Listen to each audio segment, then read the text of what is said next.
Liftoff.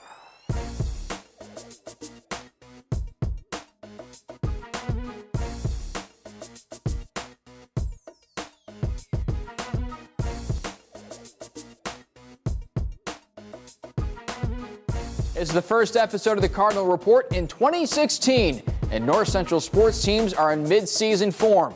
The wrestling team and the women's basketball team will join me on set today. We'll check the tape with Coach Michelle Roof, check by the 32nd annual Alumni Track and Field meet for Al Carius' 50th season, and watch the top plays so far of the winter season. But before all that, let's take a look at the highlights of the men's basketball team taking on North Park. Vikings with two of the top CCIW players on their squad with Jawan Henry and Jordan Robinson, who, there he is, knocking down a three early on. But Alex Sorensen gets rolling early with a pair of triples from straight away, the big fella with 9 first-half points. Here comes Henry again, this time showing off his blazing speed, shifting into 6th gear in the open court, coast to coast. Second half, there's that Robinson guy again, walking right into a dime from deep. 26 for Robinson. Sorensen coming back for seconds, same spot, same result. The freshman, Connor Raridan, calling the three ball from the corner pocket, and Jamie Moten, ditto. Late stages, Cardinals looking for that final dagger, and it comes from the senior leader, Kevin Hahn, in transition. Big night for the Cards six-man, 16 points, 9 rebounds, and 5 assists. Sorensen with 24 points of his own and 14 boards. Cardinals open up with a 76-64 win. We kick off the season with Coach Michelle Roof, who joins me on the set. And Coach, your team's off and running. You're actually past the midway point of the season. As a whole, as the first half of the season has gone along, how do you kind of assess your team's performance so far? Well, I think coming into the year, we weren't really sure what to expect. We had high expectations and following, last year's success. But still a lot of, younger players. We've got some experienced players, but we've got a lot of, somewhat inexperienced players out there on the floor too. I think where we are right now, we've seen some really, really big highs. We've seen some lows. We've seen some times where we've played really, really good basketball for a while, but I think we're still yet to put our best 40 minutes together. We came close the other night in Milliken. I thought that we were very, very scrappy, one of our best total team performances of the year. But I really think we're learning a lot every game. We're getting better every game, and I'm really excited about the finish to the conference season. I think it's going to be a good one for us. Is the potential to finish a full 40-minute game, not having already done it, kind of exciting for you to see what this team can do if they do that? Yeah, I mean, when we're clicking and when we're playing well, we're playing real well. We're competing with everybody. I think that we can beat anybody, and I don't know if I'd say that every year, that we've been playing the system, but we're just waiting for it, all to click together on the same night, and we're getting closer and closer to that, but we're playing some pretty good basketball right now. Now, you mentioned the success you had a year ago, which, of course, was incredibly exciting for you guys. But coming into this season, you mentioned you weren't quite sure, but did you have a sense that this team could be as good as last year's? Yeah, absolutely. We really did. I think talent-wise, athleticism-wise, speed-wise, I think we're pretty close. I think we're the scrappiest team that we've had up to this point. It's just the senior leadership, that we were transitioning from. And, our leaders right now, seem to be a little bit younger on the team. We've got a couple, senior leaders, but the core of our leadership group is a little bit younger. So they just haven't quite figured out how to close out games, how to really put their foot on the gas pedal when it's time, and just take control out there. But I see it coming. Yeah. You mentioned that, the senior leadership, you lose some big players from last year, Tess Godhart, Bobby Johns, Marissa Cladis. How big was it for you guys to try and fill those shoes? I don't know if we really thought of it that way or looked at it that way. I mean, from a talent, from a playing experience, we thought that we'd be able to do that pretty quickly, well, somewhat, but it's the experience and just the senior leadership that stuff you just can't transition to unless you have it, building in your program. And so that's where I think that, that the biggest transition has yet to be made. How nice is it to have two of those three players still on the sideline with you. It's awesome. It's awesome. I mean, you know, they've really seen the program from where we were when we started. They were the first recruiting class to where we've gotten to. And so their excitement about the program, I think, is contagious to me and to, you know, the younger players on the team. An injury kept Lauren Hernandez off the floor for an entire season last year.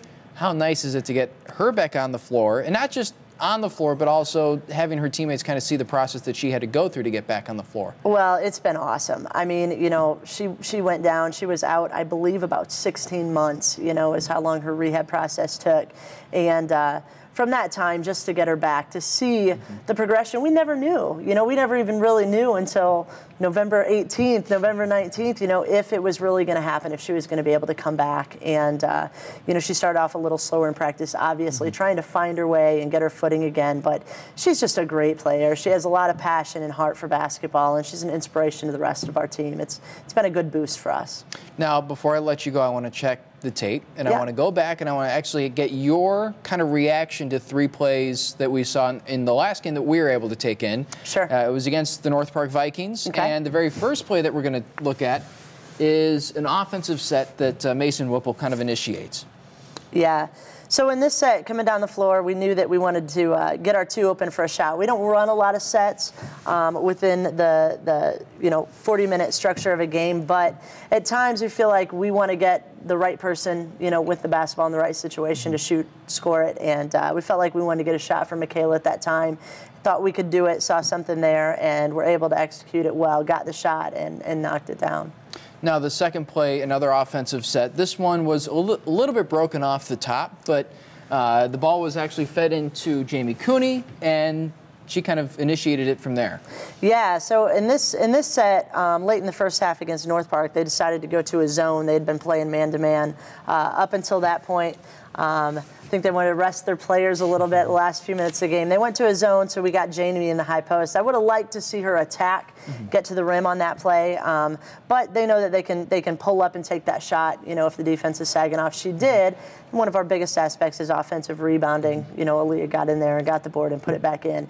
Not the way we designed it, but, you know, it worked. Sometimes those are the best plays. Yeah, yeah. The last set I want to look at is actually a defensive set, and it's probably the thing that most frustrates your opponents is when you have 4 people in the backcourt along with them.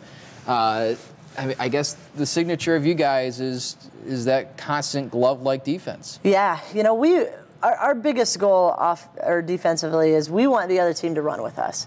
And if we can get them into the same tempo that we're playing, if we can get them to take quick shots, attack the rim, we know that we're going to get into their legs and really wear them down. And that segment, you know, we just really attacked the basketball against North Park. We had some people trailing the basketball, but we got them running and playing with us in transition. And to be honest, you know, I loved where we were at halftime. I said, there's no way that they're going to be able to do this for another 20 minutes. If they play our style, we're going to be all right. And as you know, they had, you know, a player absolutely go off, and, you know, they found the energy to play with us and run with us. And it's one of the best games I've ever seen an opponent play against us because we were able to keep the tempo that we wanted. Well, best of luck for the rest of the year, and we appreciate you stopping by. Thank you very much. Appreciate it. Awesome. A couple of players drop by. We'll be right back on the Cardinal Report. This new mom is struggling to get the skates just right. And now she's holding on for dear life. Her kids can see she may have broke her knees. They still love her though she looks like she's attacked by killer bees. I'm allergic. Proof you don't have to be perfect to be the perfect parent. Thousands of siblings in foster care will take you just as you are. Welcome back, and a pair of guards join me next, Lauren Hernandez and Paula Zerante here on set. And Lauren, I want to start with you. You've been around this team for a long time. You've kind of seen the transition from a conventional offense to now this exciting new offense. As you've seen this team grow, how proud of you as far as the team evolving? I'm really proud of our team, especially coming from my freshman year. It was rough my freshman year. Sophomore year, you know, it was hard to get everybody to believe in the system. We were kind of skeptical about it at first, and then obviously last year's success was just amazing to see. So it's like, it happens, it works, the system works, it does what it does, and it's doing well. So we're excited to just keep doing it, do what we do and everything. So Now, last year, you didn't quite get to do what you like to do, and it was a time where you had to sit on the sideline and rehab, but what was that process like for you, and does it now feel like it's all paid off? Yeah, I mean, it was a difficult process trying to, rehab every single day for a year and a half. It got a little tedious, towards the end, but it's really paying off. I'm so happy to be back on the floor. Like, I can't even imagine. I've been wanting to play college basketball since I was a kid, so I didn't want to end early. I knew I wasn't done with my potential yet, so that was the reason why I wanted to come back. So it really did pay off. I'm really happy to be back, just taking it day by day and playing, enjoying it. Congratulations on getting back. That's pretty cool. Thank you. Now, Paula, most of this team likes to shoot the three-point shot, but you kind of have a different style. You're doing most of your damage from the free throw line. I think it's like 74 free throws, which leads the team. Do you like being more aggressive on offense and driving? Yeah, that's always been kind of more of my game, which is a little bit different than everybody else on the team, but it's been great because all the coaches are very supportive of me driving to the basket or whatever it takes kind of to get to the line and try to finish those shots for the team. So I appreciate that, I'm allowed to be in that role on the team driving to the basket. But I definitely see a little bit of a trend on our team with a couple more people really being more aggressive driving to the basket, and including Lauren and Mason, of course, has done great with that. So kind of mixing things up a little bit, changing things up. Keeping the other team on their toes. How exhausting is it to be, I mean, I know you guys kind of do it in spurts, but when you're on the floor, when you walk off after getting subbed out, are you going, oh, is that how you feel? Yeah, there's been multiple times where we'll get to the bench and I'll look at someone and I'll be like, my eyes are going black or something. Or I can't walk down to the bench to give high fives. I got to get to my seat right now. I got to sit. There's moments where you're really just there's nothing left, especially if you hear us calling rim or something's going on like that. We've been in for a long time. There's nothing. I've never been more exhausted. I've played full games, and I've never been as tired as those minute-and-a-half shifts sometimes. I feel like the water boy probably plays a very crucial role in this team. Yeah, everybody's running does anyone need it? Now, you guys had so much success last year. It was exciting to watch you guys get to the big dance. That was one of the first times, I think, in a long time for this program. Coming off a year in which you had so much success, and I'll go to Lauren for this one, coming into this season, how do you kind of build off of that and get back to that form?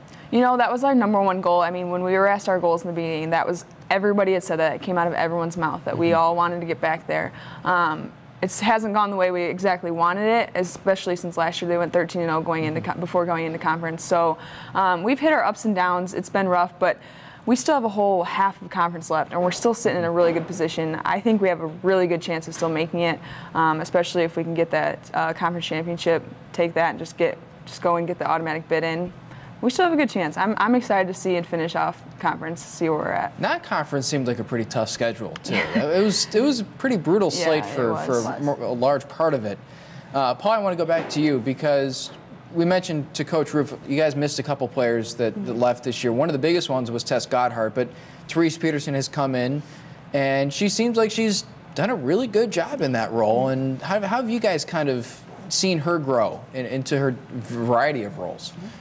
So, Tess always brought to the court something like that intangible. To me, I always looked up to Tess as a player who just, gave it her all. And every time, if something wasn't going away, that was one thing. But, there was never a ball on the floor that she didn't grab or anything like that. And I think, in a big way, T, that's what she brings to our court, too. Her heart for the game, her passion. She's never not sprinting. She's never not going full speed. And, of course, obviously, she's unbelievable around the rim for us, and her three-point shot has looked great. But really, it's her heart that I value most on the team, and I think everyone would agree with that. Yeah. Now, how good can this particular team be? Are you confident that you guys can win the CCIW championship? I am. I think the more teams that we face, the more that we feel confident with what's going on, and we are becoming more confident in each other and ourselves. And I think, of course, a season's shaky when you lose senior captains who have been there for 2 years. But I think everyone's stepping into their roles. We're becoming more comfortable every game. And like Coach said, we're seeing improvements every time. And I don't think we've reached our potential, which is probably the most exciting part of everything.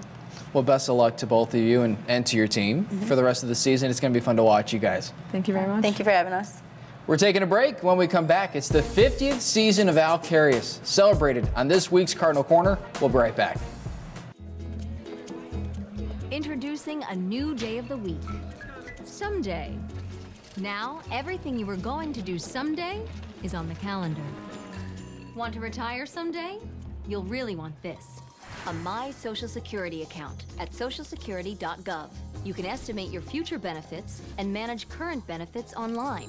Millions of people have a My Social Security account. Get yours today, because someday is here at socialsecurity.gov.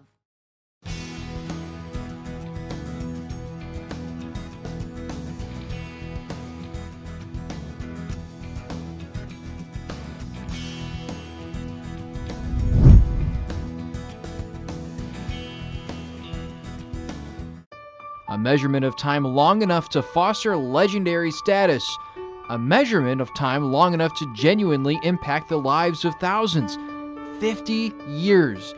A measurement of time that now defines the career of North Central cross country and track and field coach Al Carius. What really matters to me is coming in tonight, seeing these faces, and knowing that you took the time to come back here to share this moment. It's the night of the 32nd annual Alumni Track and Field meet, but more importantly, a celebration of Carius' 50th season at North Central. In his half-century as a Cardinal coach, Carius has experienced 16 cross-country national championships, 10 more in track and field, and 62 individual champs. With over 500 in attendance on the Al B. Carius track inside Res Rec on the campus of North Central College, many of those who ran for the all-time great coach reflect on the lessons he passed on. He never changes. I mean, it's excitement, it's motivation, it's time management, which I still carry that with me. When I stepped out of here 26 years ago and left North Central for California for graduate school, the lessons I learned from Coach Carius have carried me on a daily basis. Whether times were tough or times are great, I think his words have resonated with me each and every day. Sport is not about what the individual can do for the coach, what the individual can do for the sport, what the individual can do to contribute to winning. It's not about the sport. It's about philosophically what the sport and the process and the experience and the culture can do in the life of the athletes that participate within it. And it's that culture which has been forged over 50 years, producing a wall full of experiences on the national stage, culminating in Carius' very own plaque presented to him by President Troy Hammond. But through all the years and all the teams and all the accolades, Carius still brings it home to his athletes. I really do love each and every one of you, and thank you, thank you, thank you, thank you.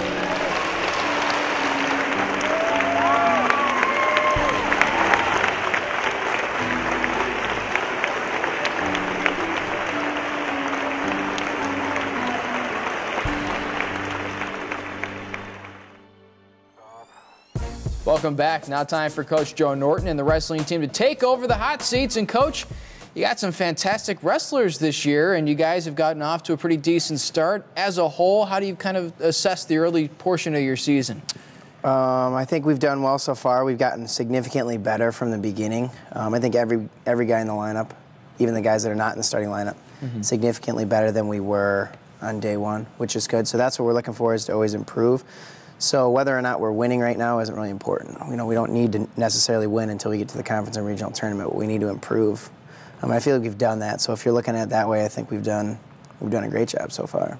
Now, one guy in particular that is really kind of in the spotlight a lot is Leighton Binion, because he is winning, but also because he's improved so much over his last 3 years.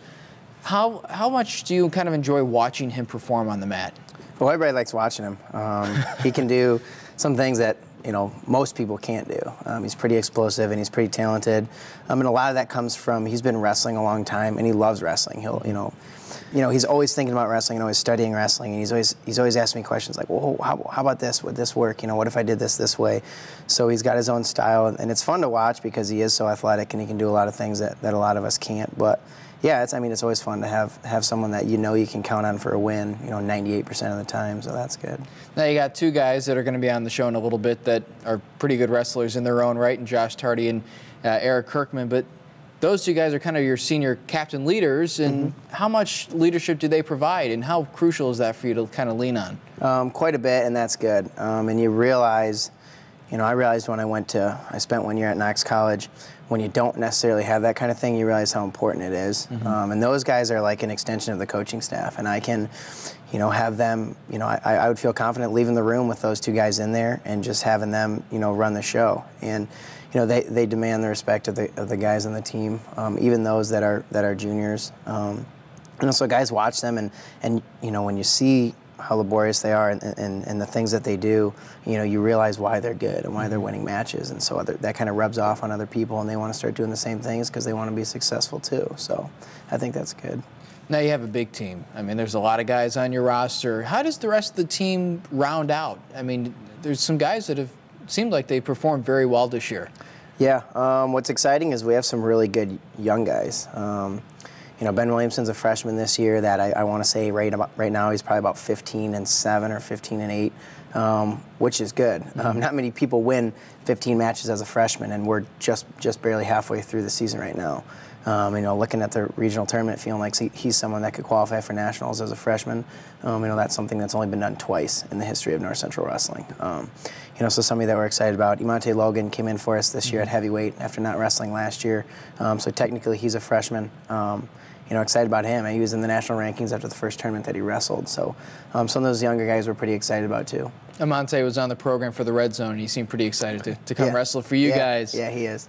Now, in your own right, you were a fantastic wrestler here at North Central. You've come back as a coach, but in your time actually on the mat, you were 9th ranked in your own weight class, and you were part of a team that was ranked 4th in Division III. How much of that have you kind of drawn now that you're a coach of the team that you once wrestled for? Quite a bit. I think, I think personally the guys that make the best coaches are the guys that probably fell short of their goals as an athlete. Because you know what it's going to take, and you know what the shortcomings are. And I know what my shortcomings were and the things that I didn't do right to ultimately achieve the goal, that I wanted to achieve where I didn't get to. And I've seen, a lot of great athletes that maybe national champs, multiple-time national champs, multiple-time All-Americans that don't necessarily make the best coaches. Maybe it's because things came easy to them, or maybe it's because they don't, necessarily understand the struggles of a kid, that's not winning right away. I love that about our whole coaching staff. Every guy on the staff had to develop as a wrestler. None of us were really any good at all, as freshmen. So we had to learn how to become good wrestlers. And I think because we had to do that, we know what it takes to do that, and we can help our guys through that process as well. And it seems like you guys are heading in the right direction, and good luck for the rest of the season. Thanks for stopping by. Yeah, thanks. Josh Tardy and Eric Kirkman join us on the other side of this break. You're watching the Cardinal Report.